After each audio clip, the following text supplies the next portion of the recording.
Your boss texts you at 9 p.m. Hey, can you jump on a quick call tomorrow morning before the meeting? Your stomach drops. You're off the clock. You're with your family. You're trying to relax. But you respond anyway. Sure, no problem. And just like that, your evening is ruined. Your boundaries are gone. And your boss has learned that your time is available whenever they want it. But your boss doesn't own your time. You do. And today, I'm showing you exactly how to set boundaries that actually stick, without getting fired, without being labeled difficult, and without feeling guilty. First, let's talk about why this is so important.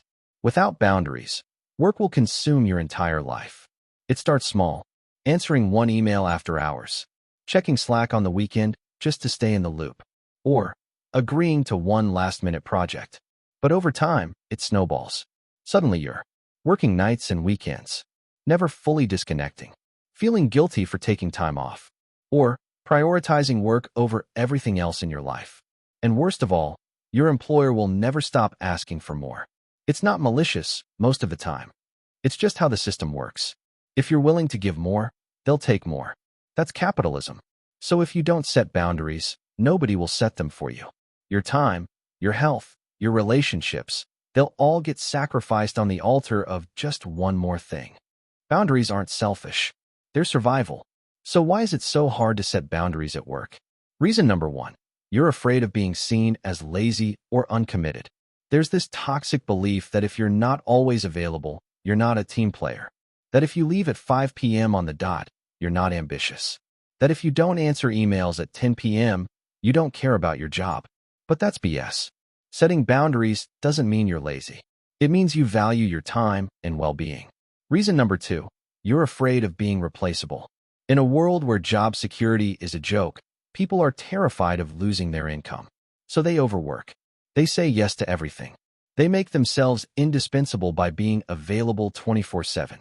But ironically, burning yourself out makes you more replaceable, not less. When you're exhausted, stressed, and operating at 50%, you're not doing your best work.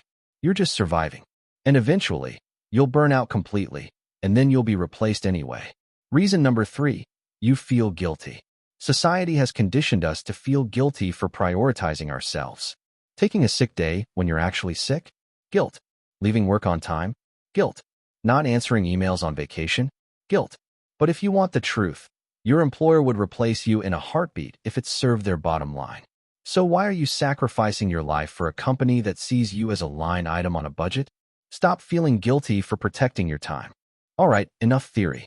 Let's talk about how to actually do this. Boundary number one, set clear work hours and stick to them. Define when you work and when you don't. If your work hours are 9 a.m. to 5 p.m., then at 5 p.m., you're done. Close your laptop. Turn off work notifications. Don't check email. Don't answer Slack messages. Be sure to communicate this clearly. Let your team know. I'm available from 9 to 5. Outside of those hours, I won't be responding to messages unless it's a true emergency. Then stick to it. The first few times, people might push back. They might send messages after hours expecting a response. Ignore them. Respond the next morning during your work hours. Eventually, they'll learn. Boundary number two, stop answering emails after hours. This is a big one. Every time you answer an email at 8 p.m. or on a Sunday, you're training your employer to expect it. So stop. If it's after hours, it can wait. But what if it's urgent? Unless someone is literally dying, it's not that urgent. It can wait until tomorrow. And if your workplace has a culture of everything is urgent, that's a management problem, not your problem to solve by sacrificing your personal time. Pro tip, use this schedule send feature in Gmail or Outlook. If you write an email at 7 p.m. because you happen to be thinking about it, schedule it to send at 9 a.m. the next day. This way you're not normalizing after-hours communication. Boundary number three, protect your lunch break. Your lunch break is not optional. It's not extra time for meetings. If someone tries to schedule a meeting during lunch, say, I'm not available then. How about, and enter an alternative time? Don't justify it. Don't apologize. Just state it. You're entitled to a break. Take it. Boundary number four, say no to non-essential meetings. Meetings are where time goes to die. Most meetings are too long, poorly organized, completely unnecessary. So start saying no. I don't think I need to be in this meeting. Can you send me the notes afterward? Or, Can we handle this via email instead? If people push back, ask, what specifically do you need from me in this meeting? Or, can I provide that input async instead? Most of the time, they'll realize they don't actually need you there. Boundary number 5, stop over-explaining. Here's a mistake people make when setting boundaries. They over-explain. I can't work late tonight because my kid has a soccer game and I promised I'd be there, and I feel terrible, but I just can't. Stop. You don't owe anyone an explanation. I'm not available tonight. That's it. Full stop.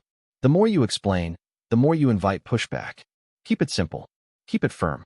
Boundary number 6. Use I don't instead of I can't. This is a psychological trick, but it works.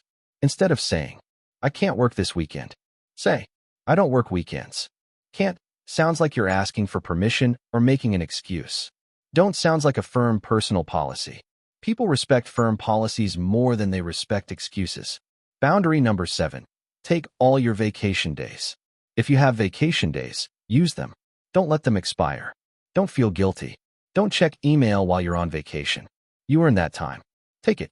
And if your workplace has a culture of nobody takes vacation, be the one who breaks that norm. Boundary number 8. Turn off notifications. This is non-negotiable. Turn off work email notifications on your phone, Slack notifications after hours, any app that connects you to work outside of work hours. If it's truly an emergency, someone will call you. Everything else can wait. Okay, so you've set boundaries. Now what? Here's how to enforce them without torching your career. Tip number 1, be consistent. If you set a boundary and then break it, you've taught people that your boundaries are negotiable. So stick to them every time. Tip number 2, be professional, not apologetic. You don't need to apologize for having boundaries. I'm not available after 6 p.m. is professional and clear. I'm so sorry, I just can't tonight. I feel terrible. Makes it sound like you're doing something wrong. You're not. State your boundary with confidence. Tip number 3, offer alternatives. If you're saying no to something, offer a solution. I can't meet at 7 p.m., but I'm available tomorrow at 10 a.m. This shows you're still collaborative, you're just protecting your time. Tip number 4, document everything. If your manager is pushing back on your boundaries, document it. Save emails. Note conversations. Keep a record.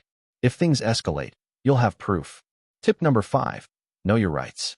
In many places, you have legal protections around. Overtime, breaks, after-hours communication. Know what your rights are. Your employer might be violating them. Tip number 6, be willing to walk. This is a hard truth. Some workplaces are toxic and will never respect your boundaries. If you've set clear, reasonable boundaries and your employer refuses to respect them, it might be time to leave. I know that's easier said than done, but staying in a place that's destroying your health and well-being isn't sustainable. Start looking for a new job.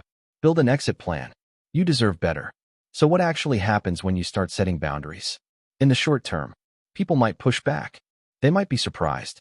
They might test you to see if you're serious. Hold firm. In the medium term, people adjust. They learn your boundaries and stop violating them. Your workload might even decrease because you're no longer the always available person they can dump things on. In the long term, you get your life back. You're less stressed. You're healthier. You have time for the people and things you actually care about. And ironically, you're often more productive at work because you're not burnt out. Here's the bottom line. Your boss doesn't own your time. Your job doesn't own your life. You are not a machine. You are not on call 24/7, unless you're literally an ER doctor. You are a human being who deserves rest, boundaries, and a life outside of work. So set your boundaries. Communicate them clearly. Enforce them consistently. And if your employer can't respect that, find one who will. Because at the end of the day, no job is worth sacrificing your health, your relationships, and your sanity. You deserve better. If this resonated, hit subscribe. Because we're done letting work control our lives. See you in the next one.